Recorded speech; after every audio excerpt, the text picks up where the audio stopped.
Hi everyone! I am here to do a review of the book we included in our May Comic Explosion box, Eliza and Her Monsters by Francesca Zappia. So we have gotten some of the best feedback we've ever gotten for including a book in our box. Everybody is loving Eliza and Her Monsters, and so many of you have already read it. I was really excited to pick it up, and I really enjoyed it as well. In this book, we follow Eliza Merck, who is kind of a nobody in her senior year of high school, and she wants to keep it that way.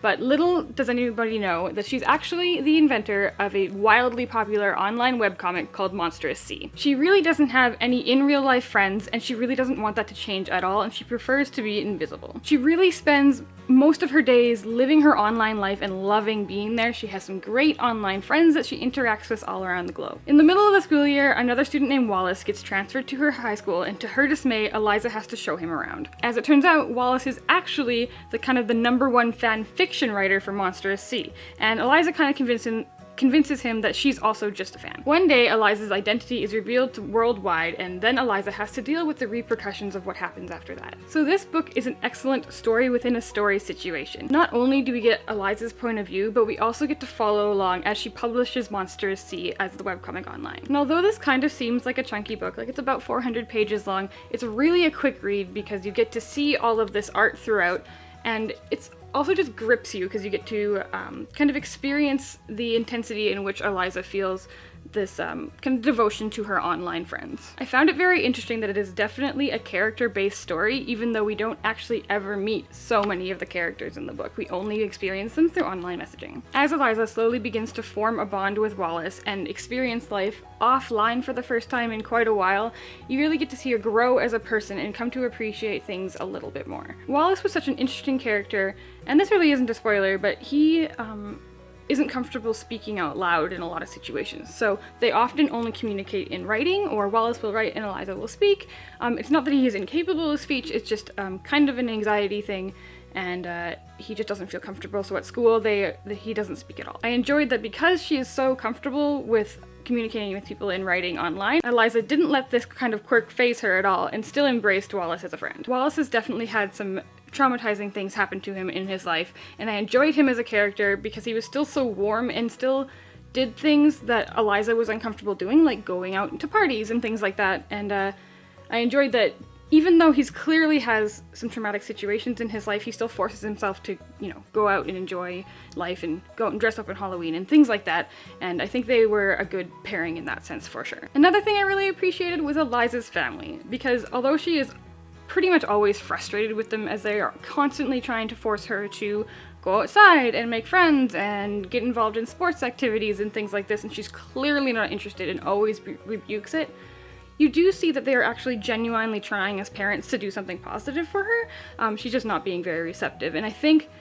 although Eliza really doesn't appreciate all of the things that they do, she does learn that they are trying, and although they do make some huge mistakes, in the end, they are a really positive family, and it's clear that they still care about Eliza, even if they don't really understand her. I also like that after the big reveal, we really got to explore quite honestly into Eliza's mental health struggles, like her panic attacks and her anxiety, and really the actual real-life symptoms that she experiences, and Francesca does such a great job with describing that and not backing away from it. It also talks about things like therapy and going on medication, and in a really positive light that I think will be beneficial to so many teenagers. Now, I know that kind of everything I said about this book has felt very serious, but actually most of it is pretty lighthearted. Like, it's actually like a really fun story just about Eliza and her nerdy life. It is such a quick read. I read it in 2 days, and I think some people have said they've read it in 1. Like, it's just so much fun, and you cannot put it down. I also really loved Monsters C, and I kind of wish it was a real webcomic. Like, Eliza's storytelling is just magical, and her art is so much fun, and obviously Eliza's storytelling is Francesca Zappia's storytelling, who also did the art throughout this book as well as this cover, and she's just so talented, and it was just a pleasure to get through. I think overall, if you like fangirl, you're definitely gonna like this one as much, and I would say maybe even a little bit more. Like, it's just so true to being a nerd, and so true to kind of our culture these days where being online is okay and having online friends is okay, and I think we need to embrace that, and I don't think it needs to be discouraged. If you're looking for a fun contemporary read that also has a bit more emotion and depth to it, then I definitely recommend Eliza and Her Monsters. Now, because Eliza and Her Monsters clearly focuses on webcomics a lot, I thought I would recommend to you a few of my favorite comics. Now, I haven't actually read webcomics in a couple of years, and this has definitely inspired me to look into them again, but there were a few that I read pretty much religiously for a few years, and they're apparently still ongoing as I just looked them up, so hopefully the story arc's still good because I'm going to recommend them to you. So the first one I want to recommend is Questionable Content by Jeff Jacks. Now, I used to read this every single day. I believe it goes up 5 days a week with a new strip, and I think it still does. Back when I read it, it's kind of just about a bunch of nerds, essentially, living in the city and in this world they live in, which is pretty much ours. They also have like personal robots. It's so much fun. The art style is just really whimsical and cute, and I really hope it's still good because I think I have about 2 years to catch up on now. Next up, I have Lackadaisy Cats. Now, this is quite a silly one, but the art is gorgeous, and it basically follows a group of cats in Prohibition-era New York City. So these cats are runners, and they run speakeasies, and it's like, you pretty much just replace people with cats, but it's so silly, and they still have that cat kind of mannerism, and the art is, like I said, it is stunning. Definitely stay for the art. And finally, I definitely want to talk about Scandinavia and the World. Now, this one doesn't actually follow any kind of plot line, it's more of a social commentary, and it's so funny. It's one of the funniest things I've ever read in my life.